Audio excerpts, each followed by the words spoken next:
Sir ଆପଣଙ୍କୁ news ରୁମକୁ ସ୍ୱାଗତ କରୁଛି ସାର୍। ଯେଭଳି ଭାବେ ରାଜ୍ୟରେ ଗତ 2 ଦିନ କଥା ଆମେ ଯଦି କହିବା କୋଉଠି ନା କେଉଁଠି ଶୀତ ଟିକେ କମ ଅନୁଭୂତ ହେଉଥିଲା, କିନ୍ତୁ ଆଜି କଥା ଆମେ ଯଦି କହିବା ଯଦି ଶୀତ ଋତୁର ଏହା ହେଉଛି ପ୍ରଥମ ଦିନ କହିବା ଯୋଉଟା କି ଅଧିକ ଶୀତ ଆଜି ହିଁ ଅନୁଭୂତ ହଉଛି। ତ ଶୀତର ଅପଡେଟକୁ ନେଇ କଣ କହିବେ, ୱେଦର ଅପଡେଟକୁ ନେଇ? ନମସ୍କାର। ବର୍ତ୍ତମାନ ଆମର ଯୋଉ ଶୀତ କଣ୍ଡିସନ ଟିକେ ଅଧିକା ରହିବ, କାରଣ ଯୋଉ ସମୟ ସୀମା ଥିଲା ଆଗରୁ 2-3 ଦିନ ପୂର୍ବରୁ, ସେଇଟା ଟିକେ ଆମର ଯୋଉ ଉତ୍ତର ପଶ୍ଚିମ ପ୍ରବାହଟା ଟିକେ ଓଡ଼ିଶା ଆଡକୁ ଆସିବାରେ ଅବରୋଧକ ସୃଷ୍ଟି ହଉଥିଲା। କାରଣ ପୂର୍ବ ବାୟୁର ଆଉ ଆରବ ସାଗରରୁ ଯୋଉ ବାୟୁର ଯୋଉ ସଞ୍ଚାଳନ ହଉଛି ସେ ସେଇଟା ଅବରୋଧକ ସୃଷ୍ଟି କରୁଥିଲା। ବର୍ତ୍ତମାନ ସେ ବାଟଟା କିଛିଟା ଫିଟି ଯାଇଛି, ତେଣୁ ତା ପ୍ରଭାବରେ ଆପଣଙ୍କର ବର୍ତ୍ତମାନ ଟିକେ ଶୀତ କଣ୍ଡିସନ ବଢୁଛି। ଆଉ ଆପଣ ନେଇକି ଚାଲନ୍ତୁ ନେକ୍ସଟ 4 ଦିନ ଆମର ଓଡ଼ିଶା ପରିପ୍ରେକ୍ଷୀରେ ଆମର ଯୋଉ କେନ୍ଦ୍ରୀୟ ଭାରତର ରାଜ୍ୟମାନେ ଅଛନ୍ତି ସେମାନଙ୍କର ପରିପ୍ରେକ୍ଷୀରେ ଯେ ଶୀତ କଣ୍ଡିସନଟା ରହିବ। ମତେ ଲାଗୁଛି ଏଇ ଚାରି ଦିନ ଚାଲିଗଲା ପରେ 21 ତାରିଖ ପରେ ଶୀତର ଯୋଉ ମାତ୍ରା କମିଯିବ। ମତେ ଲାଗୁଛି ଏଇଟା ହିଁ ଆମର ଯୋଉ ଅଧିକ ଶୀତ ପାଇବାର ଯୋଉ ଏପିସୋଡ ରହିବ, କାରଣ ଜାନୁଆରୀ ମାସରେ ଆମର ଅଲମୋଷ୍ଟ ଡିସେମ୍ବର 31 ପରେ ଏଇ ଶୀତର କଣ୍ଡିସନ ଚାଲିଛି। ଆଉ ଓଭରଅଲ ଜାନୁଆରୀଟା ଶୀତ ରହିବ, କିନ୍ତୁ ନଭେମ୍ବରରେ ଅଳ୍ପ ଶୀତ ରହିଥିଲା, ଡିସେମ୍ବରରେ ଆଉ ଟିକେ ଅଧିକା ରହିଥିଲା, ଜାନୁଆରୀରେ ଶୀତ ସମ୍ପୂର୍ଣ୍ଣ ମାସଟା ରହିବ। କିନ୍ତୁ ନେକ୍ସଟ ଯୋଉ 4-5 ଦିନ ଆସୁଛି 21 ତାରିଖ ପର୍ଯ୍ୟନ୍ତ ପ୍ରଭାବଟା ଟିକେ ବେଶୀ ରହିପାରେ। ସାର୍, ଯେମିତି କି ଆପଣ କହୁଥିଲେ 20 ପରେ ଶୀତ ଟିକେ କମିବ, ତ କାହିଁକି କମିବ, ଏହାର କାରଣ କଣ? 20-21 ନେଇକି ଚାଲନ୍ତୁ, ତାପରେ ଶୀତର ପ୍ରଭାବଟା କମିବ। କାରଣ ଗୋଟେ ଦିଟା ଜିନିଷ ହବ ବାୟୁମଣ୍ଡଳରେ। ପ୍ରଥମ କଥା ହେଲା ଯୋଉ ଆମର ବର୍ତ୍ତମାନ ଦକ୍ଷିଣ ବଙ୍ଗୋପସାଗରରେ ପୁଣି ଗୋଟେ ସିଷ୍ଟମ ସକ୍ରିୟ ହବ 18ରୁ ନେଇକି ତାକୁ 22 ଚାଲନ୍ତୁ। ତେଣୁ 20-21 ପରେ ଆପଣଙ୍କର ଯୋଉ ପୂର୍ବ ବାୟୁର ପ୍ରଭାବଟା ଟିକେ ବେଶୀ ପଡିବ। ଆପଣ ଦେଖିବେ ବର୍ତ୍ତମାନ କୁହୁଡିର ମାତ୍ରା ଟିକେ ଆଂଶିକ ରୂପେ କମି ଯାଇଛି, କିନ୍ତୁ 20 ପରେ କି 21 ପରେ କୁହୁଡିର ମାତ୍ରା ବଢିବ। 23 ପରେ ଆଉ ଟିକେ ବଢିବାର ସମ୍ଭାବନା ରହୁଛି। ତେଣୁ ଯେତେବେଳେ ଆର୍ଦ୍ରତାପୂର୍ଣ୍ଣ ବାୟୁ ଆସିବ ଟିକେ ଆମର ଶୀତ କମିବ, ସେଇଟା ପ୍ରଥମ କାରଣ। ତାପରେ ଦ୍ୱିତୀୟ କାରଣ ହଉଛି ଯୋଉ ଅନବରତ ପ୍ରବାହ ଚାଲୁଥିଲା ଜାନୁଆରୀ 1 ତାରିଖରୁ ଉତ୍ତର ପଶ୍ଚିମ ଦିଗରେ ଯୋଉ ଥଣ୍ଡା ଆଉ ଶୁଷ୍କ ବାୟୁ, ସେ ପ୍ରଭାବ କମିବ। ଏଇ ଦିଟା ରହିବ ଯୋଉଟା ପ୍ରାଥମିକ କାରଣ ଶୀତର ପ୍ରଭାବ କମେଇବା ପାଇଁ। କିନ୍ତୁ ଅଳ୍ପ ବହୁତ ଶୀତ ଜାନୁଆରୀ ମାସଟା ରହିବ, କିନ୍ତୁ ଯୋଉ ଅଧିକା ଥଣ୍ଡା ଅନୁଭୂତ ହଉଛି କାରଣ ସେ ଉତ୍ତର ପଶ୍ଚିମ ବାୟୁର ପ୍ରଭାବଟା ଚାଲିଛି, ତେଣୁ ସେଇଟା କମିଯିବ ମତେ ଲାଗୁଛି 20-21 ପରେ।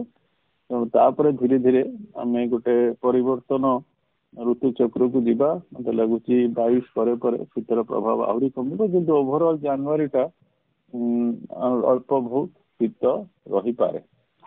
ଯେମିତି କି କହୁଥିଲେ ଆଗକୁ ଗୋଟେ ସିଷ୍ଟମ ଆସୁଛି, ତ ସିଷ୍ଟମର ପ୍ରଭାବ କେଉଁ କେଉଁ ରାଜ୍ୟ ଗୁଡିକ ଉପରେ ପଡିବ? ଓଡ଼ିଶା ଉପରେ ପଡିବ କି?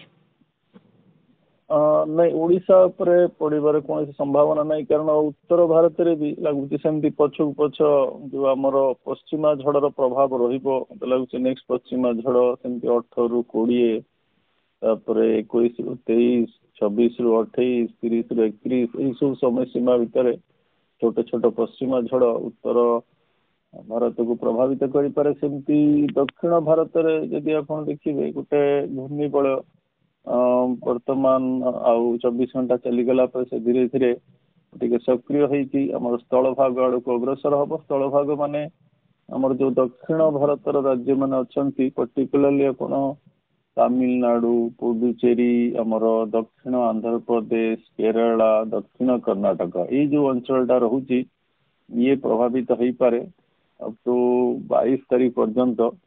ତେଣୁ ସେଇ ପ୍ରଭାବର କିଛିଟା ପୂର୍ବାବାୟୁ ଯେହେତୁ ସ୍ଥଳ ଭାଗକୁ ଆସିବ, ତେଣୁ କୁହୁଡିର ପ୍ରଭାବଟା ପୁଣି ପର୍ଟିକୁଲାରଲି ଆପଣ ଯଦି କେନ୍ଦ୍ରୀୟ ଭାରତର ରାଜ୍ୟମାନଙ୍କ କ୍ଷେତ୍ରରେ ନେବେ, ଓଡ଼ିଶା କୁହୁଡିର ପ୍ରଭାବରେ ଆସିପାରେ, କିନ୍ତୁ ବର୍ଷାର ପ୍ରଭାବ ଓଡ଼ିଶା ପାଇଁ କି କେନ୍ଦ୍ରୀୟ ଭାରତ ରାଜ୍ୟମାନଙ୍କ ପାଇଁ କିଛି ନାହିଁ। ଯାହା ବର୍ଷା ରହିବ ପଶ୍ଚିମ ଝଡ଼ ପାଇଁ ଉତ୍ତର ଭାରତରେ ଆଉ ଘୂର୍ଣ୍ଣିବଳୟ ପାଇଁ ଦକ୍ଷିଣ ଭାରତରେ। କେନ୍ଦ୍ରୀୟ ଭାରତର ପୂର୍ବ ଭାରତରେ ବର୍ଷାର କୌଣସି ସମ୍ଭାବନା ବର୍ତ୍ତମାନ ନାହିଁ।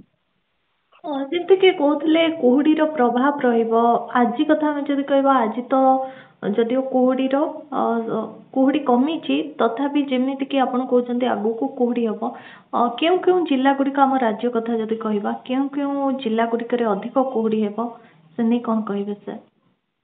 କୁହୁଡିର ଯୋଉ ପ୍ରାଥମିକ କାରଣ ରହୁଛି ଆର୍ଦ୍ରତାପୂର୍ଣ୍ଣ ବାୟୁ। ଆର୍ଦ୍ରତାପୂର୍ଣ୍ଣ ବାୟୁଟା ଆପଣଙ୍କର ସମୁଦ୍ରରୁ ସ୍ଥଳ ଭାଗକୁ ଆସିବ, ତେଣୁ ତାର ପ୍ରାଥମିକ ପ୍ରଭାବଟା ଆମର ଯୋଉ ଉପକୂଳବର୍ତ୍ତୀ ଜିଲ୍ଲା ମାନଙ୍କର ଅଛି ସେଠି ଜେନେରାଲି ପଡିଥାଏ। ତେଣୁ ଆପଣ ଯଦି ଜିଲ୍ଲା ଆକଳନକୁ ନେବେ ତାହେଲେ ଆମର ଯୋଉ ସେମିତି ଭଦ୍ରକ କି ବାଲେଶ୍ୱରରୁ ଆପଣ ଯୋଉ ଗଞ୍ଜାମ ଉପକୂଳବର୍ତ୍ତୀ ଅଞ୍ଚଳ ଆଉ ତାଙ୍କ ପାର୍ଶ୍ୱବର୍ତ୍ତୀ ଅଞ୍ଚଳ, କିନ୍ତୁ ତା ଦେହରେ ଯଦି ଆପଣ ଟିକେ ଅଧିକା ବିଶ୍ଳେଷଣ କରିବେ ତାହେଲେ ସେଇ ଆମର ଯୋଉ ପୁରୀ, ଜଗତସିଂହପୁର, କେନ୍ଦ୍ରାପଡା, ଖୋର୍ଦ୍ଧା, କଟକ, ଗଞ୍ଜାମ, ଏଇ ଅଞ୍ଚଳଟା କୁହୁଡିରେ ପ୍ରଭାବିତ ହବାର ବେଶୀ ସମ୍ଭାବନା ରହୁଛି। ଆଉ ସେଇ ଯୋଉ କୁହୁଡିର ଯୋଉ ମାତ୍ରାଟା ବର୍ତ୍ତମାନ କାହିଁକି କମିଯାଇଛି, କାରଣ ବର୍ତ୍ତମାନ ଯୋଉ ବାୟୁର ସଞ୍ଚାଳନ ହଉଛି ବଙ୍ଗୋପସାଗରରୁ ସ୍ଥଳଭାଗକୁ ଟିକେ କମ ହଉଛି। 21 ପରେ ପରେ ସେ ବାୟୁର ସଞ୍ଚାଳନଟା ଟିକେ ବେଶୀ ହବ। ଅଲରେଡି ସ୍ଥଳଭାଗ ଥଣ୍ଡା ହେଇକି ଅଛି, ବାୟୁର ସଞ୍ଚାଳନ ଆର୍ଦ୍ରତାପୂର୍ଣ୍ଣ ବାୟୁର ସଞ୍ଚାଳନ ହେଇଯିବ, କିନ୍ତୁ ସେ ଯୋଉ ଆର୍ଦ୍ରତାପୂର୍ଣ୍ଣ ବାୟୁଟା ବର୍ଷାରେ ପରିବର୍ତ୍ତନ ହେଇପାରିବନି। ତେଣୁ ରାତି ଭୋରୁ ନେଇକି ସକାଳ ସମୟ ପର୍ଯ୍ୟନ୍ତ କୁହୁଡିର ଅବସ୍ଥିତି ରହିବ।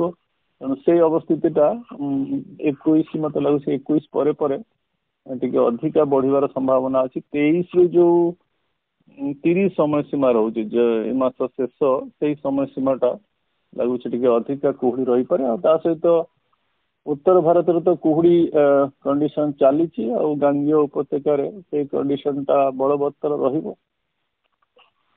ଉତ୍ତର ଭାରତରେ ଯେମିତି କହୁଥିଲେ ଆପଣ, କୁହୁଡି କଣ୍ଡିସନ ବର୍ତ୍ତମାନ ଜାରି ରହିଛି, ତ ଉତ୍ତର ଭାରତ କଥା ଆମେ ଯଦି କହିବା, କେବେ କୁହୁଡି କମିବ, ସେ ନେଇ କିଛି ସୂଚନା ଆସିପାରିବ?